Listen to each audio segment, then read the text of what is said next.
There's a million wishes for you. You know who you are. So,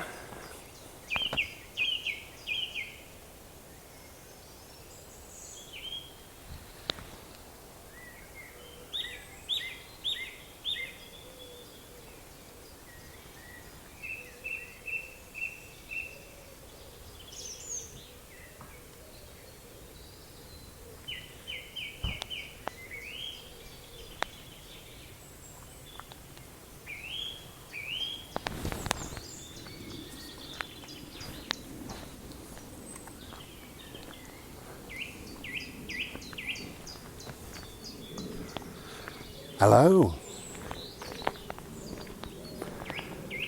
So we're out on a bimble and 13 degrees, which is nice. And it's kind of bright and cheerful. Lots of birds. Have a listen.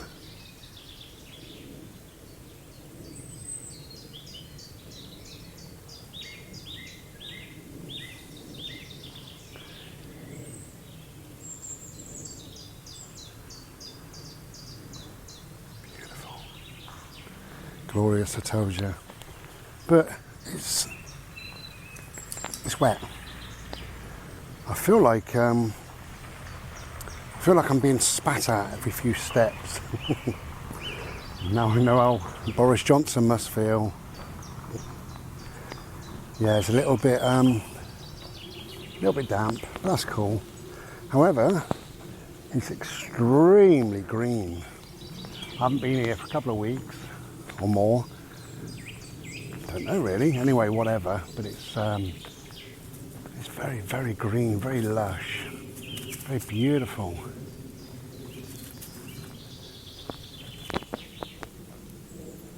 A million wishes.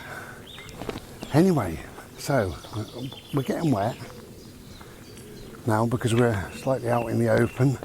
But that's cool. Look at this. Look at that. You can see it. I'm loving the metallic silver on this occasion. So, a couple of little things really in this video. First of all, thank you for those who came to the premiere and had a little chat, and you know, that was really, really nice. It's been a while, hasn't it, really? I'm going to do another one. Just let you know, I'm going to do another one, not this month, so it'll be June, the end of June, then the end of August. So just let you know. But thank you. And since the video's finished, over 100 people have watched it, so I'm quite amazed, really. It doesn't normally happen. So here's spring happening.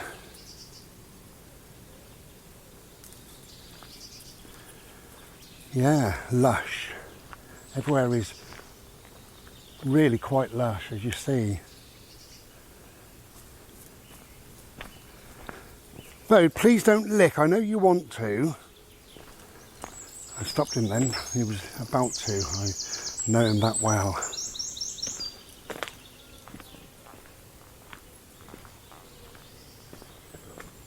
Yeah, so thank you for that.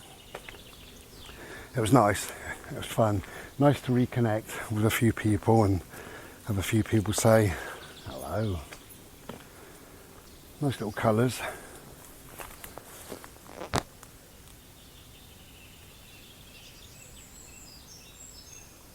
The yellow are nice. Hey, stop eating bloody grass. God almighty, man, are you like a cow? Do cows have 4 stomachs? So that's that. Now, onto a slightly more serious note, I suppose. I'm on beta blockers now for my heart. You may know or you may not know, I had some issues during surgery that were really quite severe. I'm loving this this carpet. Yeah, really quite severe. So they decided they've got to take some form of action. And although I haven't got all the test results back still, can you believe that? They decided they would try me on a beta blocker. Now they did try me on 2 separate beta blockers before, and with both of them I had what they call adverse reactions, and one of them left me feeling quite poorly, so I was a bit nervy about taking this beta blocker, to be quite honest with you. But you know, it became fairly obvious that I needed to do something. So I took it, and all is well, which is good. So the reason why I'm mentioning it now is to get your feedback, really. If anybody's on a beta blocker, or been on a beta blocker, or know much about a beta blocker, or can just give me some, I don't know, help, advice, guidance, whatever. Because I've got a quick question for you in a minute. Where's that boy? There he is!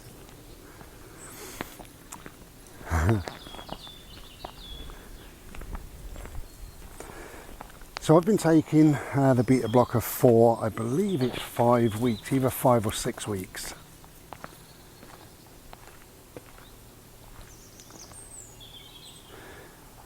And it's had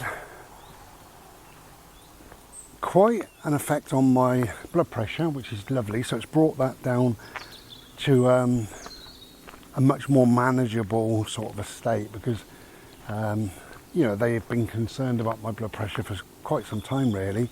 So that's great. That's one of the good things about it. The other thing it's done, which it's supposed to, is to lower my heart rate. Initially they were a little bit concerned, because I have to keep blood pressure readings and heart rate readings and things. They were a little bit concerned, the hospital and the doctors, and they said to me, we're a bit concerned about how low your heart rate is. And I said, well, don't be. These are nice. Yeah, I said, don't be, you know, I'm quite happy. I'm happier having a lower heart rate. And the reason being, it makes me feel less anxious, less stressed. It just works for me, really. But anyway, it turns out that my heart rate over the past sort of few weeks has been 40, sometimes 42, 43, 44. So it is low. And in turn, when I walk now, that makes me a little bit breathless. But even so, I'd rather have a lower heart rate. I'm quite happy. And they said, unless you feel like you're going to faint,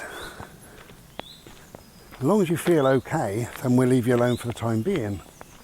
Just monitor what's going on. Well, I don't get dizzy. I don't get faint. When I stand up, I can stand up fine. You know, you stand up sometimes, you get that kind of, you know, that head that goes like that, and you think, oh Christ, I need to sit back down. I don't get that. But I do get a little bit breathless. But you know, probably to be expected. I'm not really worried about that aspect of it. But what I am not worried about, the help or advice or whatever, is the tiredness.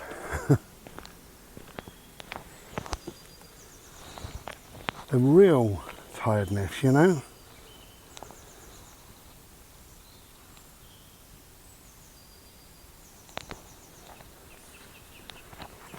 And when I say the real tiredness,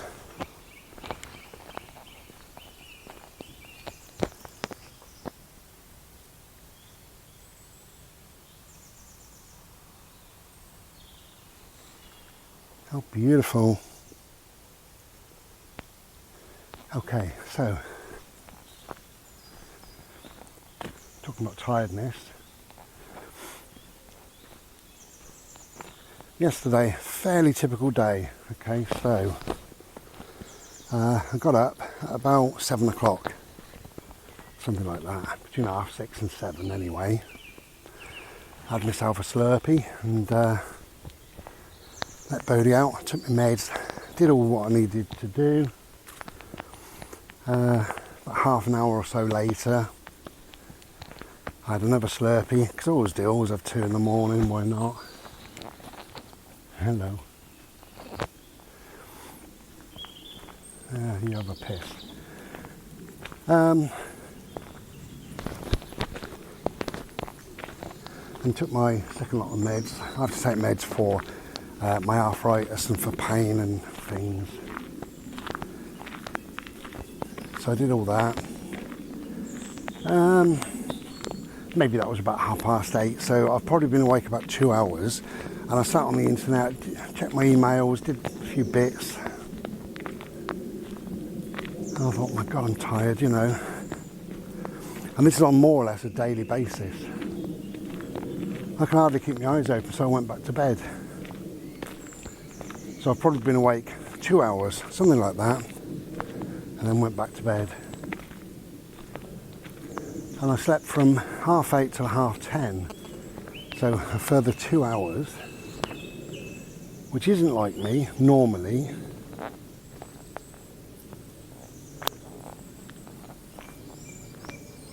Should you go this way?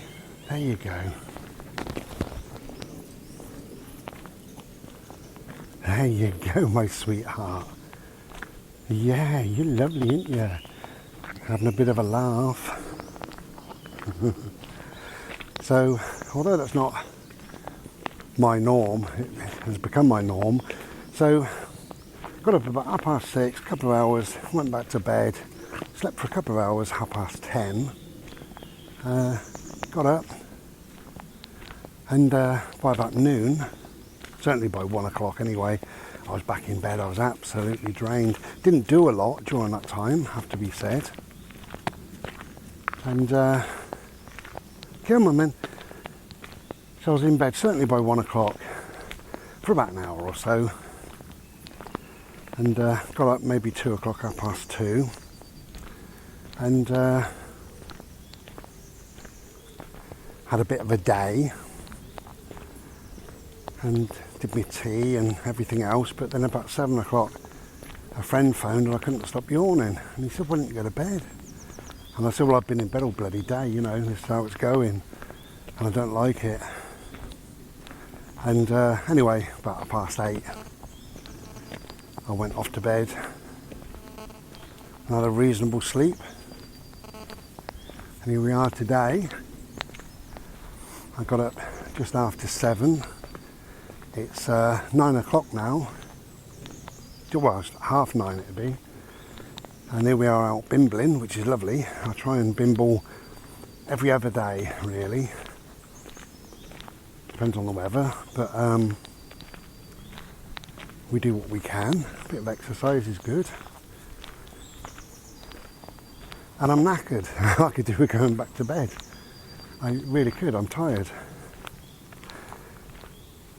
So I've had a look, and it seems that that's fairly normal. In fact, probably very normal, I don't know, but from what I've read, you know, people say about the fatigue and what have you, it's very difficult, because don't forget what my body has been through with the lung infection when I was vomiting that blood. Those sort of things are very, very traumatic on the body and also on the mind. Oh, these are called primroses. I love them. I used to, as a little boy, lived in the village, and there was a copse at the top of our road, and we used to go and collect them primroses for my mum's rockery. I would have only been 6, maybe 7 years of age. So the vomiting up of the blood, the lung infection was traumatic, and that takes a long time to get over. And then of course they gave me COVID, which absolutely, if you think back, it destroyed my lungs. I know at one point I had a hospital appointment, and they said you only used them 5% of your lungs. Come here please, come on. And that's increased slowly, you know, it was 12%, 27%, which is good, 32, 39, 70%, which is about now, something like that. So that's all good, but it's still very traumatic on the body, and obviously makes you not very well and tired and all the rest of it. And then I got cancer, and anybody who knows about cancer fatigue. That's a really, really common thing.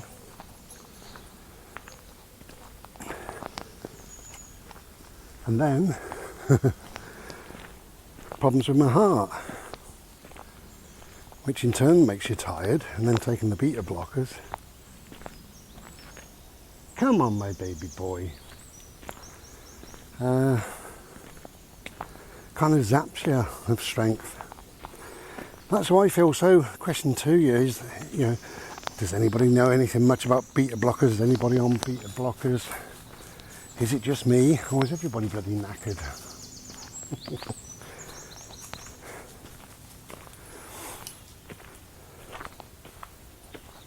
I want to give them my best shot. I don't want to stop taking them. I know to stop taking them is a dangerous thing, but I don't want to stop taking them with the doctors say so, and I want to do what I can, because the lower heart rate, as I say, it's wonderful for my anxiety. You know, I feel much better. Don't feel amazing or fantastic, but I do feel better. So that's good. So I want to take them, or I want to keep taking them for that reason, really.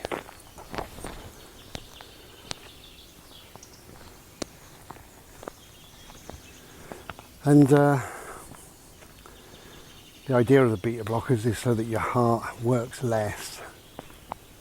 So that can only be a good thing when you've got a bit of a dodgy ticker. So yeah, I do want to carry on taking them if I can, but I don't want to feel exhausted. Anyway,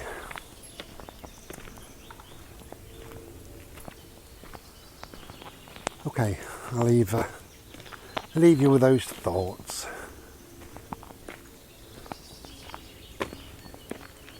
Come on, my baby. Apart from that, we're doing, both of us doing pretty well, really. I wrote a section in my book over the last couple of days about what I perceive is the importance of music, but especially at night. And you might agree or not. It doesn't really make any odds whether you agree with any of my book. It's just my thoughts, my opinions, my quirky take on life.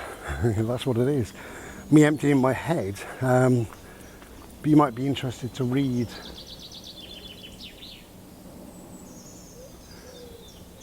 a little bit about that. I was really pleased when I finished it, because I've been working on it for some time. I can't believe the colours of these little things, you know. How beautiful, eh?